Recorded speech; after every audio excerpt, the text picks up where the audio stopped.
12వ రాశి చివరి రాశి మీనరాశి వారి జ్యోతిష్యం భూత భవిష్యత్తు వర్ధమానం ఎలా ఉందో మన జానకిరామ్ని అడిగి చూద్దామండి.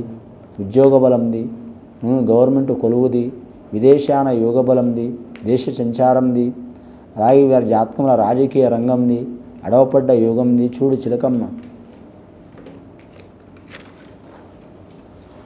ఈ రాశి వారి జాతకంలో చెప్పాలంటే మాత్రం వచ్చినండి రాముల వారు వచ్చిండ్రు. రాముల వారి నిజ అవతారం శ్రీరాముడు, సీతారాముడు, అలాగే లక్ష్మణదేవుడు, ఆంజనేయ స్వామి. అలాగే వారి జాతకంలో చూడాలంటే మాత్రం బెజవాడ కనకదుర్గమ్మ.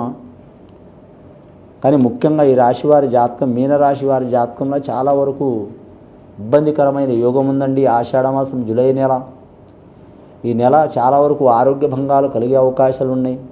మనశ్శాంతి ఉండదు, తినే అన్నం వంటికి పట్టదు, వారు అమృతం తింటున్నా కూడా విషం తిన్నట్టే ఉంటుంది. అలాగే వీరి జాతకంలో మాత్రం ఈ రాశి వారు జ్యోతిష్యంలో చూడాలంటే మాత్రం నిగూఢమైన స్వభావం ఉంటుందండి.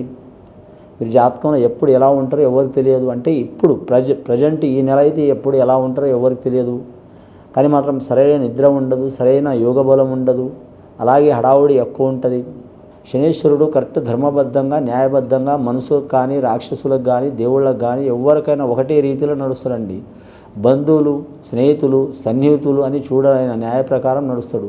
శనీశ్వరుని పూజ చేయటం చాలా వరకు మంచిది. పూజ చేయకపోయినా పర్వాలేదు, శనీశ్వరుని దూషించవద్దు. వీరి మీద కంటక శని నడుస్తుంది కాబట్టి ఆరోగ్యంలో ప్రాబ్లం, ధనంలో ప్రాబ్లం, లేదా భర్తకు కానీ భర్త ఉంటే స్త్రీలు ఉంటే భర్తకు కానీ, పురుషులకు భార్యకు కానీ, తల్లికి కానీ, తండ్రికి కానీ, లేదా సంతానాన్ని కానీ గండాలు, చిక్కులు, చికాకులు వచ్చే అవకాశం ఉంటుంది. ప్రాణాలకు నష్టం రాదు కానీ హాస్పిటల్ నష్టం కావటం, లేదా బండి ప్రమాదం జరగటం, ఆకస్మికంగా ధనం నష్టం రావటం, ఆకస్మికంగా గొడవలు రావటం, అలాగే నమ్మిన వారు మోసం చేయటం, ఎక్కడెక్కడ గొడవలో మెడకొచ్చి చుట్టుకోవటం, చికాకులు కూడా ఒంటి మీద రావటం, ఇలాంటి సంఘటనలు జరుగుతూ ఉంటాయండి. ఈ సంఘటనలు తొలగించుకోవాలంటే ఖచ్చితంగా శనీశ్వరుని మాత్రం జపం చేసి పూజ చేయడం చాలా వరకు మంచిదండి. గోధుడి వేళల మాత్రం ప్రయాణం చేయడం మంచిదండి. గోధుడి వేళ అంటే ఉదయం గోవులు పోయే టైంకి, ఒకప్పుడు తెల్లారుదామని 5, 6ంటికి పోయేది, ఇప్పుడు 11, 12 అవుతుంది ఈ కాలంలో, కలియుగంలో. కానీ మాత్రం లేదా సాయంత్రం సూర్యాస్తమయం టైం కానీ, సూర్య అస్తమయం అయ్యే టైం కానీ, లేదా సూర్యుడు వచ్చే ముందర కానీ ప్రయాణం చేయడం మంచిది. గత కొన్ని సంవత్సరాల నుంచి పడుతున్న చిక్కులు, చికాకులు తొలగిపోయే అవకాశాలు ఉన్నాయండి. వీరికి నరదృష్టి, గ్రహబలాలు మంచి లేవు. శని, రాహు, కేతు 3 గ్రహాలు బాగాలేవు కాబట్టి చాలా వరకు విషమ పరీక్షలు ఉంటాయండి. రాశివారు తగు జాగ్రత్తలు తీసుకోవాలండి. మీనరాశి వారు ఇది విని చూసి ఆచరించే వారి గొప్ప ఫలితాలు కలుగుతాయండి. శివం భూయత్.